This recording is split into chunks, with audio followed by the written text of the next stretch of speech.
RSS അഖില ഭാരതീയ സമന്വയ ബൈഠക്കിന് ഇന്ന് തുടക്കമാകും. പാലക്കാട് അഹല്യ ക്യാമ്പസിൽ വെച്ചാണ് സമ്മേളനം. വിവിധ സംഘപരിവാർ സംഘടനകളുടെ ദേശീയ അധ്യക്ഷന്മാരും സംഘടനാ ജനറൽ സെക്രട്ടറിമാരും പങ്കെടുക്കുന്ന സമന്വയ ബൈഠക് കേരളത്തിൽ ആദ്യമായാണ് സംഘടിപ്പിക്കുന്നത്.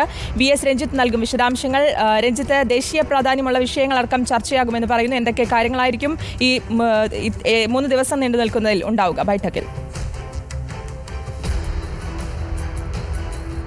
ശ്രുതി, ചർച്ച ചെയ്യപ്പെടുന്ന വിഷയങ്ങളുടെയും ആ യോഗത്തിൻ്റെ വലിപ്പം കൊണ്ടുമൊക്കെ വളരെ പ്രധാനമുള്ള ഒരു യോഗമാണ് ഇന്ന് പാലക്കാട്ട് അഹല്യ ക്യാമ്പസിൽ 9 മണിക്ക് ചേരുന്നത്. RSSൻ്റെ സർസംഘചാലകമായിട്ടുള്ള മോഹൻ ഭാഗവതും സർക്കാരിവാഹായിട്ടുള്ള ദത്താത്രേയ ഹൊസബളയും ഉൾപ്പെടെ മുതിർന്ന നേതാക്കന്മാരും BJPയുടെ ദേശീയ അധ്യക്ഷൻ JP നദ്ദയും BJPയുടെ ദേശീയ സംഘടനാ സെക്രട്ടറി BL സന്തോഷും ഉൾപ്പെടെ RSSൻ്റെ 90 മുതിർന്ന നേതാക്കന്മാരും അതുപോലെ തന്നെ RSSൻ്റെ 32ഓളം പരിവാർ പ്രസ്ഥാനങ്ങളുടെ വിവിധ ക്ഷേത്ര സംഘടനകളുടെ 230 നേതാക്കന്മാരും അടക്കം പങ്കെടുക്കുന്ന വലിയ യോഗമാണ് ഇന്ന് പാലക്കാട്ട് ആരംഭിക്കുന്നത്.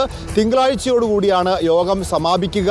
അതിൽ ഏറ്റവും പ്രധാനപ്പെട്ട കാര്യം RSS അതിൻ്റെ പരിവാർ പ്രസ്ഥാനങ്ങളുമായി കൂടിയാലോചനകൾ നടത്തുന്ന ഒരു വാർഷിക ബൈഠക്ക് കൂടിയാണിത്.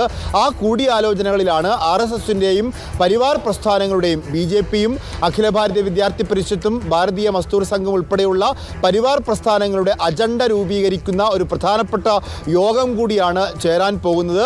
അതുകൊണ്ട് തന്നെ ഈ പരിവാർ പ്രസ്ഥാനങ്ങളുമായിട്ടുള്ള പ്രശ്നങ്ങളും അവിടെ ചർച്ച ചെയ്യപ്പെടും. പ്രത്യേകിച്ച് ഇന്ത്യ ഭരിക്കുന്ന പാർട്ടിയായിട്ടുള്ള ഭാരതീയ ജനതാ പാർട്ടിയുമായി RSS ചില പ്രശ്നങ്ങളുണ്ട് എന്നുള്ള വാർത്തകൾ വന്നിരുന്നു.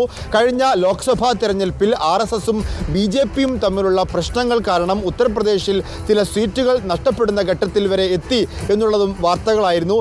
ഈ ഒരു ഘട്ടത്തിലാണ് RSSും BJPയും കൂടിയിരുന്ന് അത്തരം പ്രശ്നങ്ങളെക്കുറിച്ച് ചർച്ച ചെയ്യുന്നത്. മാത്രവുമല്ല, RSSൻ്റെ 100ാം വാർഷികമാണ് 2025 വരാൻ പോകുന്നത്. ആ 100ാം വാർഷികത്തിൽ ആലോചിക്കുന്ന പദ്ധതികളുടെ ഒരു നടത്തിപ്പ് എങ്ങനെ പരിവാർ പ്രസ്ഥാനങ്ങളെ കൂടി ഉൾക്കൊള്ളിച്ചുകൊണ്ട് നടത്താൻ സാധിക്കും എന്നൊരു ചർച്ചയും ഈ ഘട്ടത്തിൽ വരും. മാത്രവുമല്ല, RSS അതിൻ്റെ മുതിർന്ന പ്രചാരകൻ